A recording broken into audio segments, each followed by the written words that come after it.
All right, my presentation is on Cradle cap, and Cradle cap is a skin condition which is usually on the scalp, and it's usually in infants.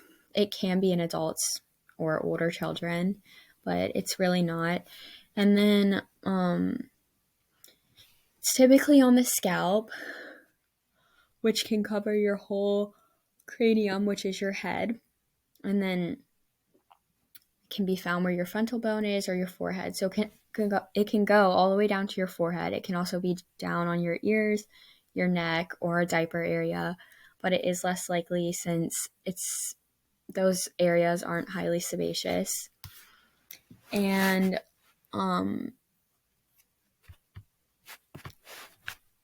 normal functioning scalp is gonna protect. Your skin is there to protect, and it has a protective barrier.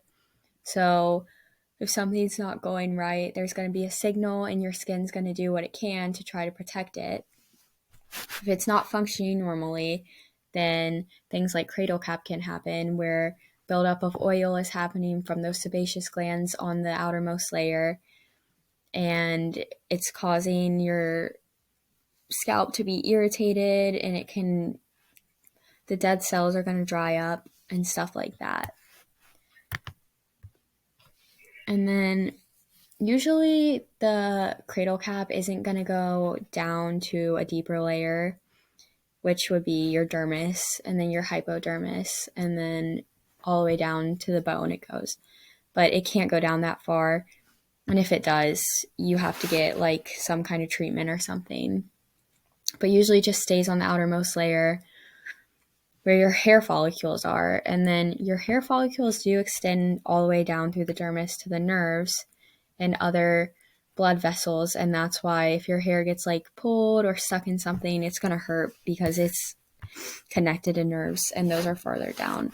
But since cradle cap is usually on the outermost layer, it's not really going to hurt. It might itch, but if it's irritated, it could probably get inflamed and start to hurt. And then here's a picture like showing your outer layer where pores are, and then the overreactive sebaceous glands. So that's a big part of cradle cap, where the skin on top gets irritated or dry, and then the sebaceous glands are producing extra oil, and all that buildup is coming, and that's what cradle cap is. And that's why it looks like cakey kind of. And then here's a picture of where it can be on your head, your parietal, temporal, occipital, frontal.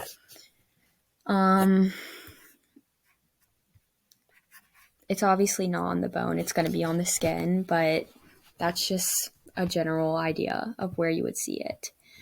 And then there's no actual reason proven as to why it happens, but the main reason is going to be overproduction of oil in your sebaceous glands. And then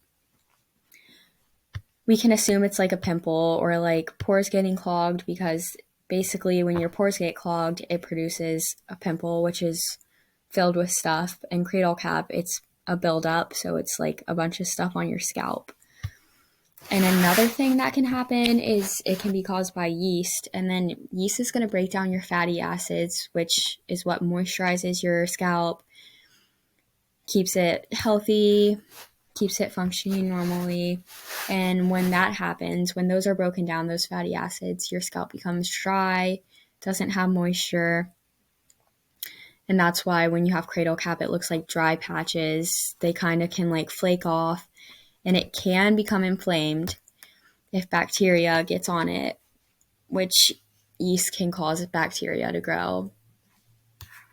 And so usually when you have that, you're going to want to get a treatment for it, something antifungal or antibacterial, and a doctor will tell you exactly what you need for that. But it's different for everybody, I'm pretty sure. And then if yeast is on your skin or your scalp, it can throw off your pH, which is going to make your skin do things that it's not supposed to, like cause acne, cause stuff like cradle cap, extra oil. And then the side effects we went over. It was also proven that infants with cradle cap have a family member with eczema or asthma.